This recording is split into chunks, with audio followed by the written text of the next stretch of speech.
안녕하십니까, 박사입니다. 오페크 플러스가 하루 200만 배럴을 감산한다고 발표하자 오페크 회의장에서는 아주 특이한 광경이 펼쳐졌습니다.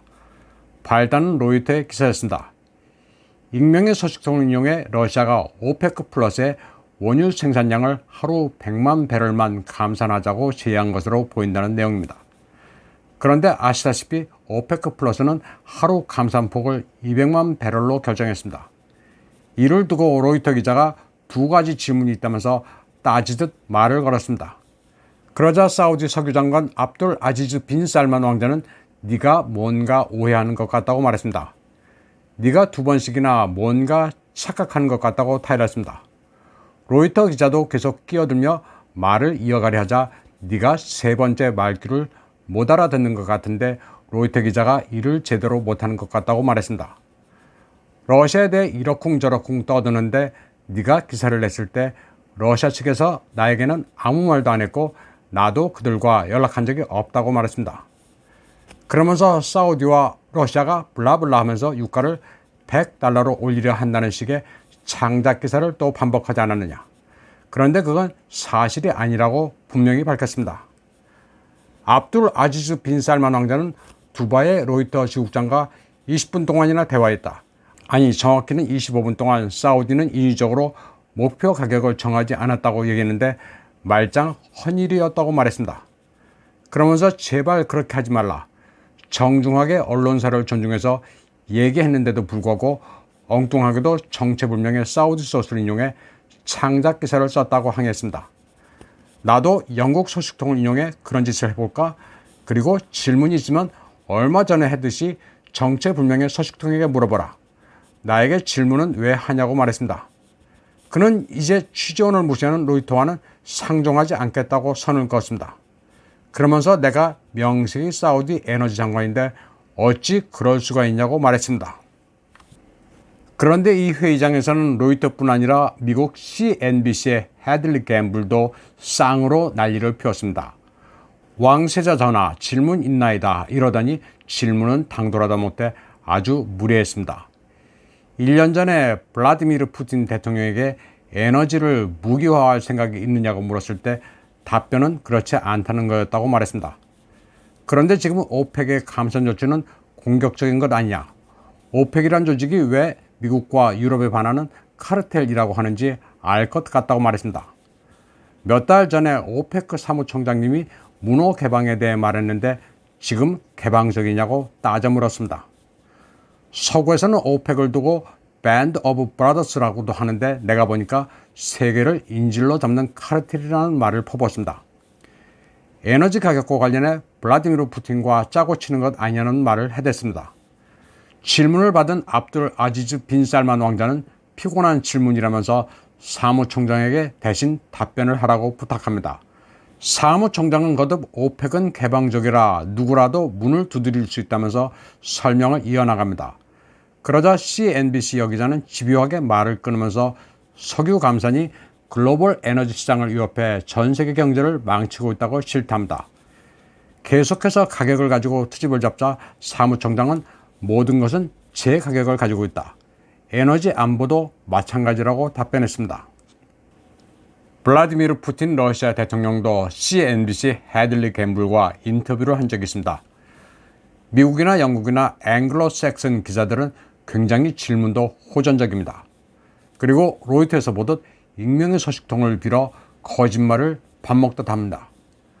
무관의 제왕이라고 해서 진짜 그런 것으로 착각하고 자기네들 의도대로 무지막지하게 소설을 써댑니다. 영미권 매체들, 특히 타임즈, 선, 데일리메일, BBC는 거짓말 제조기입니다. 미국에서는 CNN, CNBC, ABC, CBS, 뉴욕타임즈, 워싱턴 포스트는 일단 거르는 게 맞습니다. 특히 소식통이 익명이면 페이크임을 전제로 하고 읽어야 합니다. 그러면 한국 매체들은 왜 그런가 하면 뉴스 계약사가 기본적으로 통신사는 AP 로이터, 방송사는 CNN, NBC, ABC, CBS가 거의 전부이기 때문입니다. 또 소위 식자층이라는 사람들도 뉴욕타임즈, 워싱턴 포스트 하면 그냥 진실로 믿어버리면서 권위주의로 착각하기 때문입니다. 여기서 벗어난 시각은 철저히 비주류로 치부하기 일쑤입니다. 오펙과 난오펙 연석 장관급 회의에 참석한 인도의 석유장관 하르딥 싱 푸리는 인도의 원유 구입에 다른 나라가 왈가왈부하지 말라고 말했습니다.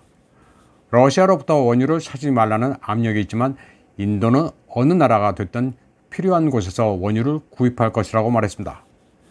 그리고 서구가 오펙 플러스를 사우디 러시아 간 엑시스, 추축국 동맹으로 규정짓고 있는 것에 대해서도 주권 국가의 이익을 침해하지 말라고 강조했습니다.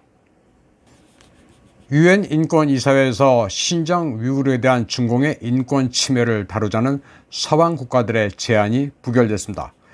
미국, 영국, 캐나다 등의 제안으로 표결에 붙여졌는데 결과는 반대 19, 찬성 17, 기권 11로 나왔습니다. 세계 위구르 회의 의장 돌쿤 이사는 어머니가 수용소에서 사망하고 두 형제가 실종됐다면서 결과가 매우 실망스럽다고 말했습니다. 이 제안에 반대한 나라는 카타르, 인도네시아, UAE, 파키스탄 등이었습니다.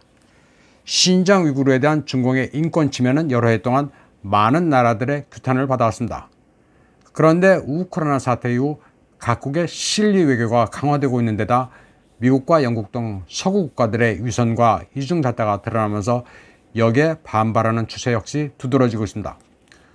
쉽게 말해 중공이 인권 탄압을 하는 것은 맞다고 치더라도 인권을 내세워 다른 나라 내정에 간섭하고 무력 행사도 서슴지 않는 미국이나 영국은 뭐 나은 게 있느냐는 정사가 확산되고 있는 겁니다. 이번 표결에서 중공과 영토 분쟁을 빚고 있는 인도조차도 기권표를 던졌습니다. 중공의 행태가 마음에 안 들지만 그렇다고 미국, 영국의 앵글로색슨은 더욱 꼴보기 싫다는 겁니다. 미국은 인도에 대해 러시아 원유를 수입하지 말라면서 주제넘는 간섭을 해댔습니다.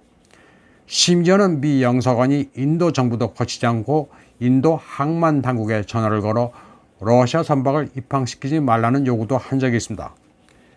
영국도 인도를 여전히 과거 식민지쯤으로 여기고 하대하기가 일쑤였습니다.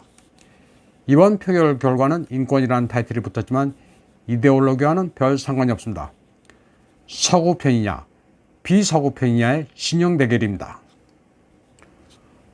독일에서는 더 이상 우크라이나를 지원한다면서 러시아에 제재를 가해 민생을 파탄으로 내몰지 말라는 시민들이 들고 일어났습니다. 독일 대한당 AfD가 주도한 반정부 시대는 독일 의회 앞으로 몰려가 당면한 에너지난, 인플레이션에 신경 써줄 것을 요구했습니다.